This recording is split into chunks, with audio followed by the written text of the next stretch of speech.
अभी अभी आप शेर चीतों से मिलकर आए हो, एक दहाड़ फोन उठाकर डोनाल्ड ट्रंप को सुना देते, हम आपका साथ देंगे, आप दहाड़ो तो।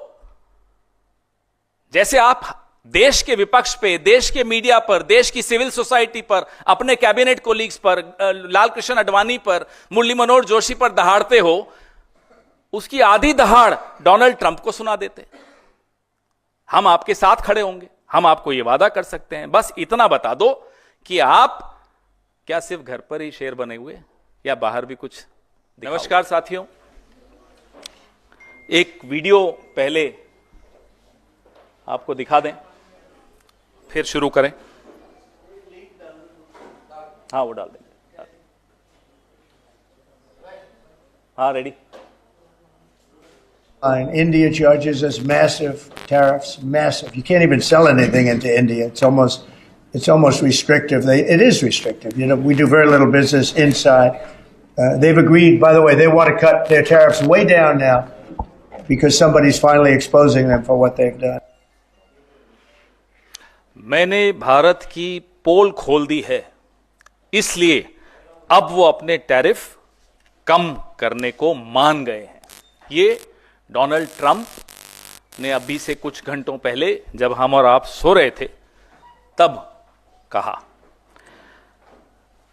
और ये ऐसे शब्द हैं कि कोई राष्ट्राध्यक्ष बोल रहा हो ऐसा लगता ही नहीं है।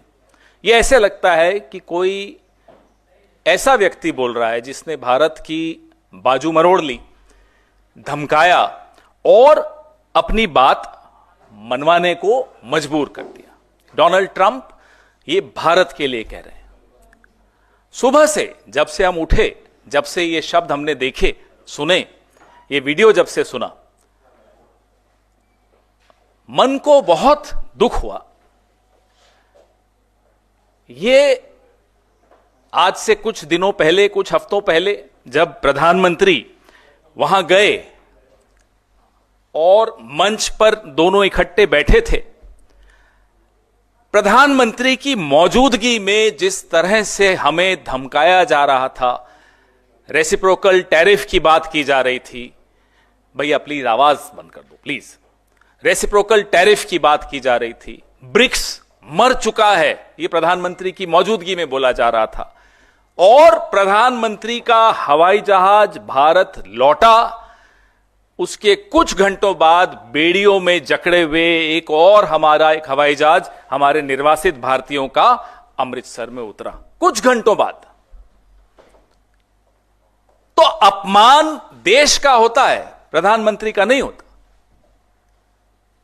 लगातार हमारा अपमान हमारे प्रधानमंत्री की मौजूदगी में मंच पर डोनाल्ड ट्रंप कर रहे हैं और मुस्कुराए जा रहे हैं, प्रधानमंत्री हंस रहे हैं, कोई जवाब नहीं दे रहे। तब भी मन को बहुत दुख हुआ था, क्योंकि जैसा कि मैंने आपको कुछ वक्त पहले भी कहा था कि जो हमारे मन में भारत के प्रधानमंत्री के पद की जो गरिमा और ताकत है, उसकी एक छवि बनी हुई है। वो छवि कब बनी? वो छवि बनी 1971 में, बांग्लादेश के वक्त, जब अमेरिका ने हमें धमकाया, 7वां बेड़ा 7th फ्लीट भेज दी, हम नहीं माने, हम नहीं झुके, हमने बांग्लादेश को आजाद कराया। फिर वो छवि बनी पोखरण 1 74 में, जब 74 में अमेरिका ने हमें काबू करने के लिए, हमें रोकने के लिए तारापुर प्लांट का जो फ्यूल था वो रोक दिया। हम तब भी नहीं दबे, हम तब भी नहीं डरे।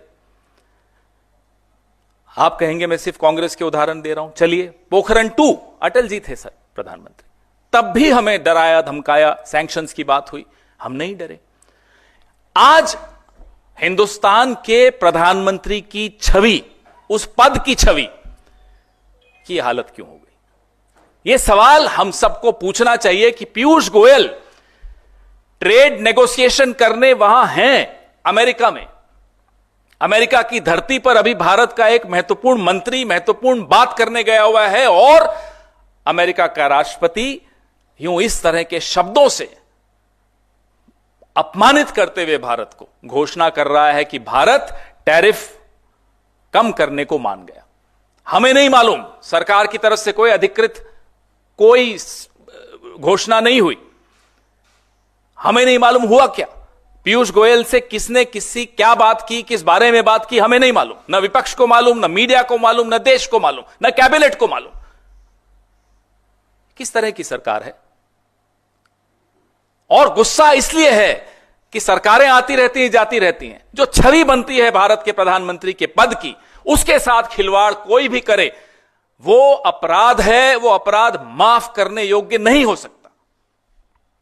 कल कोई और प्रधानमंत्री आएगा, विश्व पटल पर भारत को गंभीरता से कैसे लिया जाएगा अगर आज हमारे प्रधानमंत्री भारत को यूं कमजोर करके लौट कर आते? Why will any global power take India seriously if this is how we undermine our own power? The perception of the power of India's Prime Minister has been shaped globally in 1971 when we refused to get cowered down by America's 7th Fleet. In 1974 when we did the nuclear tests in Pokhran and America tried to arm twist us. Later, when Atalji was the Prime Minister, Pokhran 2 happened.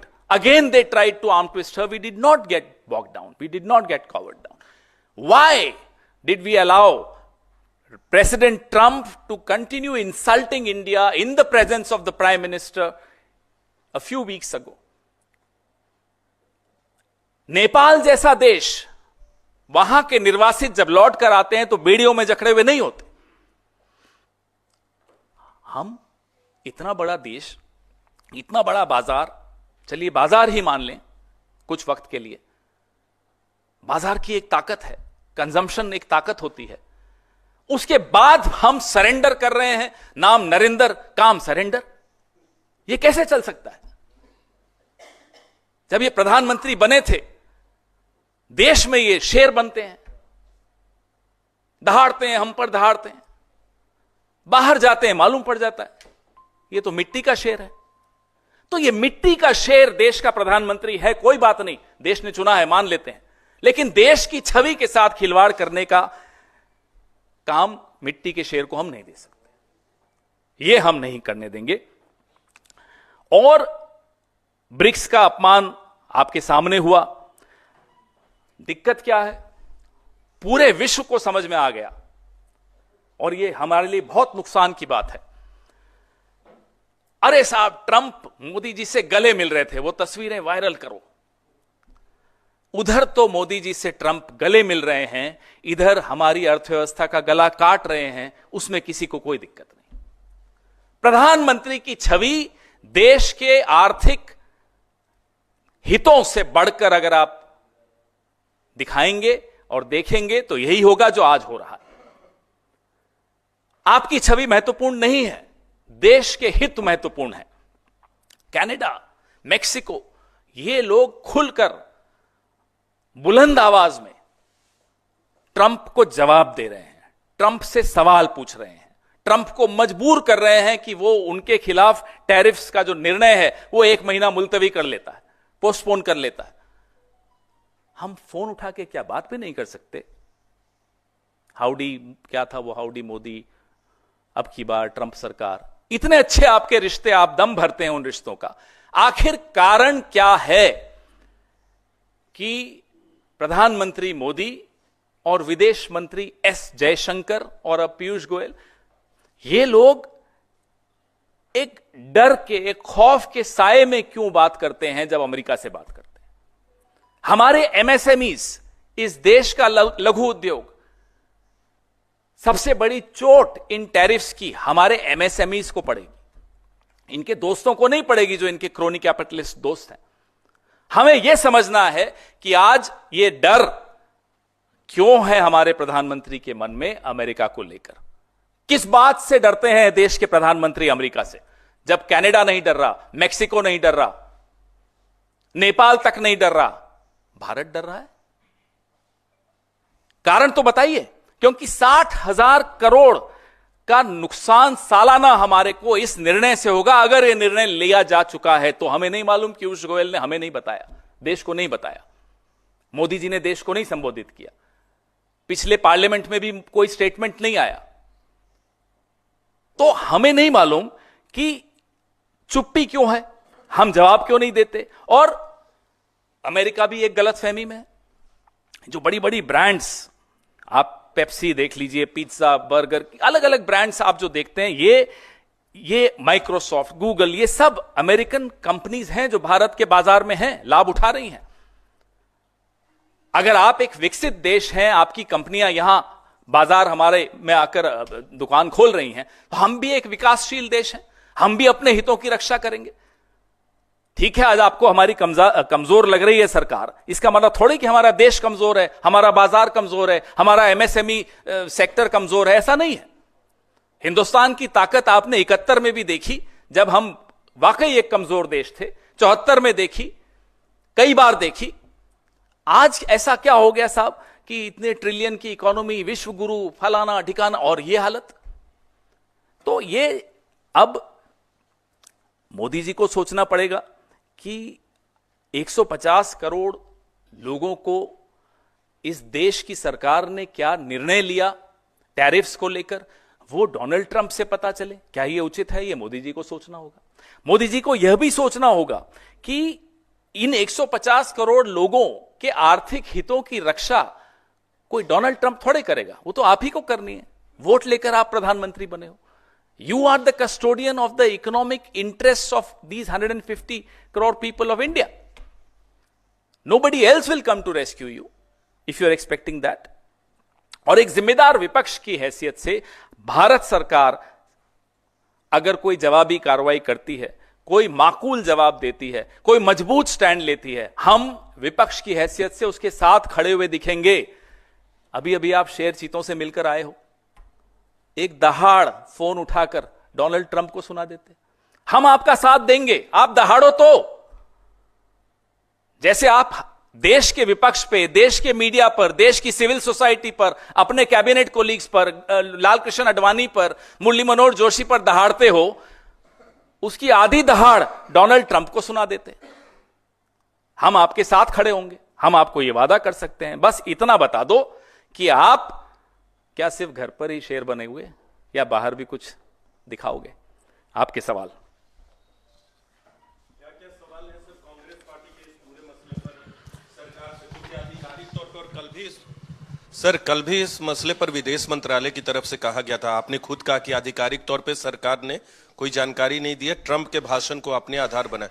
कल विदेश मंत्रालय ने कहा कि multi sector bilateral trade agreement पे बातचीत को लेकर सहमति पहले ही आपसी बातचीत में बनी थी, वो चर्चाएं चल रही हैं। तो क्या मांग है आपकी सरकार से? देखिए साहब, हमारे आप केंद्रीय बजट को उठा के देख लिए 2025 और 26 के। आपने अच्छा सवाल पूछा, थोड़ा विस्तृत जवाब देना इसमें उचित रहेगा। हमने अमेरिका जाने से पहले क्या क्या डिस्काउंट अमेरिका को दे दिए इस बजट में, पहले उसका विश्लेषण कीजिए। धमकी आए उससे पहले डर जाना, यह कहां की समझदारी है, यह कहां की स्ट्रैटेजी है कि आपने हार्ली डेविडसन जैसी जो उच्च क्षमता वाली मोटरसाइकिल्स हैं उन पे आयात शुल्क कम किया, बजट में किया। 13 फरवरी को बर्बन विस्की की टैरिफ जो है 150% से घटाकर 100% कर दिया, यह सब जाने से पहले। और वॉशिंगटन के एप्पल्स, सेब पे आयात शुल्क 50% से घटा के 15% कर दिया। अभी धमकी नहीं आई थी, यह धमकी आने से पहले का हमारे कदम है, यह वहां जाने से पहले के हमारे कदम है। आप बताइए, इसमें अखरोट, क्रैनबेरी, डेयरी, बागवानी जैसे जो उत्पाद हैं उन पर टैरिफ करने की बातचीत चल रही है। हमें तो बताओ, देश के किसानों को तो बताओ, देश के एमएसएमईज को तो बताओ। किसको कॉन्फिडेंस में लिया आपने? देश के विपक्ष को आपने कॉन्फिडेंस में नहीं लिया, देश के एमएसएमई सेक्टर को आपने कॉन्फिडेंस में नहीं लिया। सीसीईए की मीटिंग कब हुई, इस पर क्या चर्चा हुई बताइए? कैबिनेट में तो कोई मीटिंग हुई होगी, पार्लियामेंट तो चले आप छोड़ ही दीजिए, आपकी कितनी श्रद्धा है आपकी पार्लियामेंट में हम जानते हैं। तो आप यह बताइए कि लगातार आप चर्चाएं कर रहे हो देश की किसानी के सेक्टर, एग्रीकल्चर सेक्टर में। कल इंडिया टुडे का एक कॉन्क्लेव था, उसमें जो सेक्रेटरी, कॉमर्स सेक्रेटरी है अमेरिका के, वो क्या बोल के गए, क्या जवाब दिया आपने? तो आप धमकी आने से पहले डर रहे हो, हम क्या उम्मीद करेंगे कि आप हमारे हितों की रक्षा करोगे? जी नेक्स्ट, इसी पे विद टाइम्स ना, मुझे डर लगता है ना कुछ और ही पूछ लें। अरे इस पे रहिए, बहुत सर इंपॉर्टेंट। इसी से रिलेटेड है sir, because US has basically also given a threat kind of a thing that reciprocal tariff will be imposed upon India if they won't cut down these tariffs which are being levied upon the US. So do you believe that if the government should not reel under any kind of pressure from US, they should accept the reciprocal Bhai, tariffs? please find out. You have experts. Please take everybody into confidence. Find out whether accepting reciprocal tariff is better than reducing your own tariffs. Please find out. Please discuss. Have a debate. Before the Indo-US nuclear deal, I remember most of you were cub reporters then. There was widespread debate in the parliament, outside the parliament, on television media, in print media, everywhere the people were debating it. Almost everybody was equipped with information that how will it help India, what are the pros and cons, what is the price that India is paying. Everybody was equipped with that knowledge. How come we are not even aware, as the leading opposition party of the country, we are not aware that what are the contours of this conversation which Mr. Piyush Goyal is having in the US. We get to know from Donald Trump.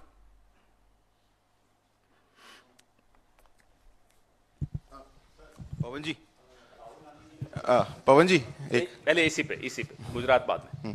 Pawan ji, trade deficit है भारत और America के बीच में $45 million, which is in the favour of India. अभी तक ये मालूमात नहीं है कि आखिर किन चीजों पर टैरिफ लगेगा। 2 दिन के बाद पार्लियामेंट शुरू होने वाली है।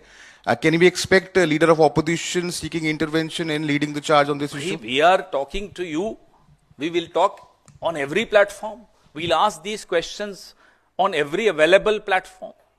Because these questions affect the MSMEs, affect every single farmer of this country, affect every single citizen of this country. Whether you buy medicines, whether you buy horticulture products, on every sector, there is a direct impact of a decision such as this in case this decision has been taken. So obviously we will talk about this in every, as I said, on every platform. Not Gujarat, but ask something later. We'll deal with other subjects, but right now please be focused on this. It is very, very critical to all of you, to all of us.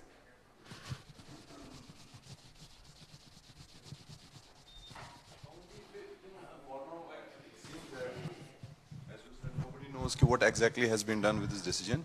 So, say for example, if like for now, it seems that the decision might have been taken of this reciprocal tariffs that America is talking about. So, what do you think as opposition? What is the remedy for this? You talked about playing a constructive role if and when government approaches you, which is unlikely. At least the under the government present should, circumstances. But what is the remedy? That's better for this fair. country. At least the government should come across as a government which is firm in its and consistent in its intent to protect the interests of Indian farmers, Indian consumers, Indian manufacturers, Indian traders. We don't even know. There is no clarity. So our first demand is please have some clarity. Our second demand is please have conversations with the opposition, with your CCEA, with experts. Have a debate in the country. Because it affects not just Mr. Modi. I don't think it affects him at all. I wish it had affected him. He doesn't come across as the man affected by this. So, we are all stakeholders of any decision taken and conveyed to us by Donald Trump, not even our own government. So, how do we know? As I said, the contours of this agreement, the contours of the tariff structure need to be shared with all of us.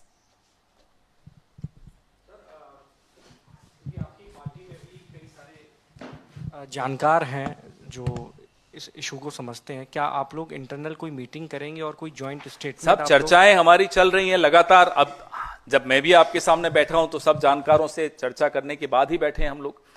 तो जाहिर सी बात है कि internally we are equipped to not just help the government with suggestions, constructive suggestions. After all, that's the role of a responsible opposition party, and we are happy to play that role, provided I mean, we come much later. His own cabinet colleagues are not aware of what's happening. We come much later in the pecking order. So, we need to first be told, have you consulted anyone? When was the CCEA meeting, when did it take place? You did not take the parliament into confidence.